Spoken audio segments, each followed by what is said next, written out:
सुप्रभात बच्चों, कैसे हैं आप सभी। आशा करती हूँ कि आप सभी ठीक से होंगे और अपना अपना काम सही समय पे करते होंगे और अपने मम्मी पापा की बात मानते होंगे और सभी का सम्मान भी करते होंगे। बच्चों, हमने अपने पिछले रिवीजन वीडियो में पार्ट 1 कक्कू कविता का इंट्रोडक्शन माना, इस कविता में क्या पात्र हैं और इस कविता के कवि का नाम इत्यादि हमने ये देखा। और क्या देखा था हमने प्रीवियस वीडियो में, और हमने कौवा और कोयल, ये दो पक्षी हैं, इसमें कोयल का जिक्र हुआ है जिसमें कोयल के ही सिमिलर कौवा जो एक पक्षी रहता है उसमें उनके लक्षणों के अनुरूप क्या क्या विभिन्नताएं हैं हमने विस्तृत अध्ययन किया। बच्चों, आज की कक्षा में हम इसी पाठ माना जो कि एक कविता है कक्कू, जो कि कविता है और इस कविता के कवि श्री रमेश चंद्र जी हैं, इस कविता की समरी यानी इसका सारांश देखेंगे।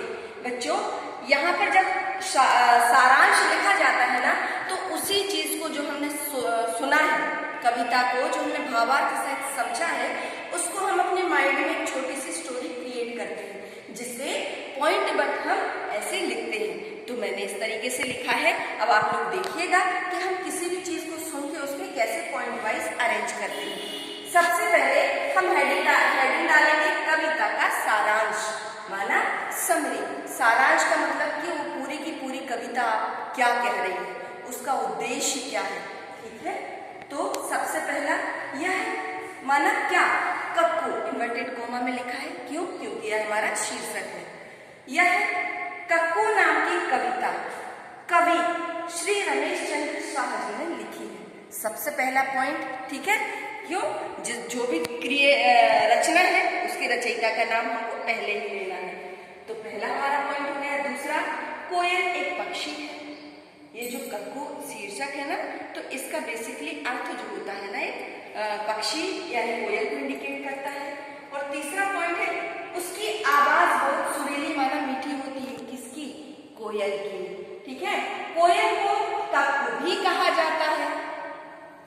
कक्कू कविता में कक्कू नाम का लड़के की तुलना कोयल से की गई है। अब इस कविता में जो है ना, कोयल की तुलना किससे की गई है? कक्कू नाम के लड़के से, जो कितना बड़ा है, छोटा सा आपके ही जैसा। तो वह लड़का दिन भर क्या करता है? दिन भर रोता रहता है, इसीलिए इसे सभी लोग सक्कू कहकर चढ़ाते हैं। किस लिए चढ़ाते हैं? जब ये दिन भर रोता रहता है तो इसको सक्कू कह के चढ़ाते हैं। कक्कू सभी पर भड़कता भी रहता है, यानी सभी पर गुस्सा करता रहता है, तो इसीलिए सभी उसे भक्कू कहकर चिढ़ाते हैं। वह दिन भर मुंह फुलाए रहता है, इसलिए इसे सब लोग झक्कू कहकर चिढ़ाते हैं। तो ठीक है बच्चों, ये हमने वही लिखा है जो हमने इसके भावार्थ में समझा था। ठीक है, तो इसको शॉर्ट में करके लिखा है। अभी एक बार हम फिर से बिना देखे एक बार रिवीजन करते हैं कि कक्कू नाम की कविता, पहला पॉइंट बनेगा कक्कू नाम की कविता श्री रमेश चंद्र शाह जी ने लिखी है। और दूसरा पॉइंट था कि यह कविता जो है ना, एक कोयल नाम के कक्कू इसका शीर्षक है, और इस शीर्षक माना कक्कू का मतलब क्या होता है? कोयल होता है।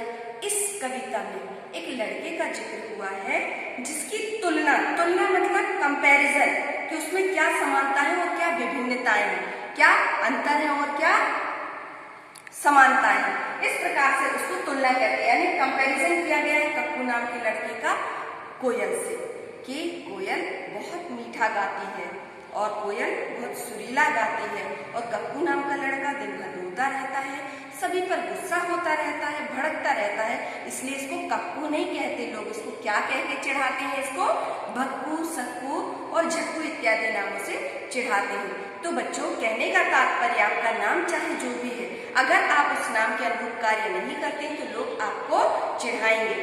ठीक है, अब आप ही सोचिए, क्या गुस्सा होना अच्छी बात है?